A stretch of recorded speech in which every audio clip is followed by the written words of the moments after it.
السلام علیکم ورحمت الله وبرکاته. زما ګرانو ملګرو، تاسو ټولو ته ښه راغلاست وایو چې تاسو زموږ نوي چینل د پیغمبر صلی الله علیه وسلم ژوند ته راغلاست. ملګرو، لکه له نامه چې تاسو ته معلومیږي چې انشاءالله العزیز پر دغه چینل باندې به موږ د رسول الله صلی الله علیه وسلم سیرت طیبه، د رسول الله صلی الله علیه وسلم اخلاق او تعلیمات او د ژوند تاسو ته بیانوو.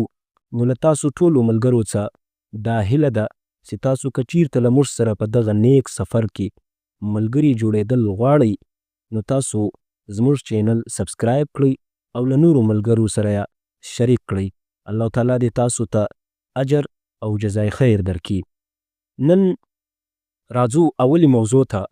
له اوله سره به انشاءالله العزیز موږ او تاسو د رسول الله صلی الله علیه وسلم له ولادت با سعادت څخه نیولې بیا د رسول الله صلی الله علیه وسلم تر رحلت پورې کوشش مو دغه دی انشاءالله چې بالترتیب ولاړ سو، یو شی هم نه پکې پرېږدو. او زما کوشش دا دی انشاءالله چې تاسو ته د رسول الله صلی الله علیه وسلم ژوند مبارک د سیرت مصطفی صلی الله علیه وسلم کتاب په رڼا کې درته وړاندې کړم. دا کتاب چې کوم ما نوم واخیستی سیرت مصطفی صلی الله علیه وسلم، دا د حضرت مولانا محمد ادریس کاندهلوی رحمه الله کتاب دی. انشاءالله کوشش به مو دا وي چې په هره خبره او په هره واقعه کې تاسو ته حواله هم درکوو د کتابو. رابسو د رسول الله صلی الله علیه وسلم ولادت با سعادت یعنی پیدایشت ته چې رسول الله صلی الله علیه وسلم څه وخت او چیرته پیدا سو. نبی کریم صلی الله علیه وسلم چې نوم یې محمد مصطفی احمد مجتبی صلی الله علیه وسلم دی، دی مبارک د اصحاب فیل له واقعې څخه 50 یا 55 ورځې وروسته د ربیع الاول میاشتې یعنی د 12مې میاشتې پر 8 تاریخ د دوشنبې په ورځ په مکه مکرمه کې د سپېدو پر وخت باندې د ابو طالب په کور کې پیدا سو. د رسول الله صلی الله علیه وسلم د ولادت با سعادت په تاریخ کې مشهور قول همدا دی چې رسول الله صلی الله علیه وسلم پر 12 د ربیع الاول یعنی پر 12 د 12مې باندې پیدا سوی ده. لکن جمهور محدثین او مؤرخینو په نسب باندې راجح او مختار قول دا دی چې نبی علیه الصلاة والسلام پر 8 د ربیع الاول باندې پیدا سوی دی. له حضرت عبدالله ابن عباس او جبیر ابن مطعم رضی الله عنهم سه هم دغه خبره منقوله ده او دغه قول ته علامه قطب الدین قسطلانی رحمه الله دغه قول اختیار کړی دی. عثمان ابن ابي العاص رضی الله عنه د مور مبارکه فاطمه بنت عبد الله هغه وی چې زه د رسول الله صلی الله علیه وسلم د پیدایش په وخت کې له حضرت آمنه رضی الله عنها سره موجود وم. په دغه وخت کې ما ولیدل چې ټول کور له نور څخه ډک سو او دا مې وکتل چې د اسمان ستوري کښته را روان دي. تر داسې وخته چې ما ته دا ګمان سو چې دا ستوري داسې نه پر ما باندې راولویږي. عرباز ابن ساریه رضی الله عنه څخه روایت دی چې د رسول الله صلی الله علیه وسلم مور مبارکه د ولادت با سعادت په وخت باندې یو نور ولیدی د مور یې چې هغه د هغه په نور باندې د شام محلونه روښانه سول. دا روایت مسند احمد او مستدرک حاکم کې مذکور دی. ابن حبان وایي چې دا روایت صحیح دی او دغه هم معنا روایت په مسند احمد او ابو امامه رضی الله عنه را نقل کړی دی.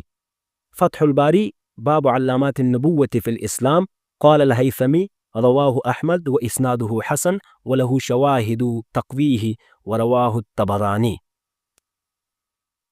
دا د رسول الله صلی الله علیه وسلم د پیدایش مطابق روایات دي چې د د پیدایش په برابر باندې روایتونه را نقل سوي دي.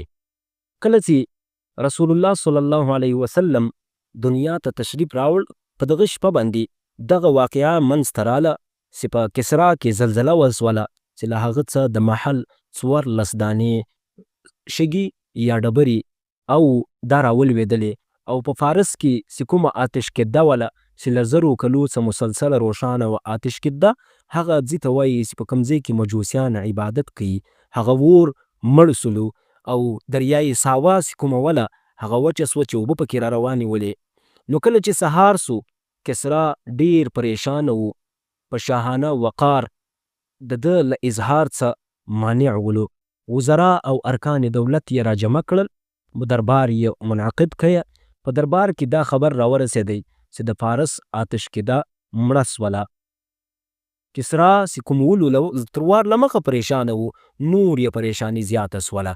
دلته له موبدان ولاړ سو، هغه دا وویل چې په دغه شپه باندې ما دا خوب لیدلی چې یو سخت عربی وش د آسان پریوي آسانو ته دکه ورکوي، آسان را کشوي او دریای دجله سه را تیر کړل، پر ټولو ممالکو باندې را وګرځېدی. کسرا له موبزان څخه پوښتنه وکړه چې د دغه خوب تعبیر باید بیان کړل سي. موبزان وویله چې ښایي د عرب له طرف څخه یو عظیم الشانه حادثه مخته راځي. کسرا توثیق او اطمینان په غرض باندې نعمان ابن منذر ته یو فرمان جاری کړي چې له یو غټ عالم څخه پوښتنه وکړي یا هغه غټ عالم ما ته راولېږي چې زما د سوالو جوابونه راکړي. ملګرو دا و د نن ویډیو. انشاءالله د کسرا چې کومې پوښتنې دي هغه به پر روانه ویډیو کې تاسو ته موږ وړاندې کوو. د بلې ویډیو لپاره ماته اجازه راکړئ. د خدای په امان. په کمنټ بوکس کې له ټولو ملګرو څخه هیله ده چې یو د الله تعالی له نني وینمو څخه یو نوم ضرور ولیکئ. مننه. الله تعالی دې اجر درکړي.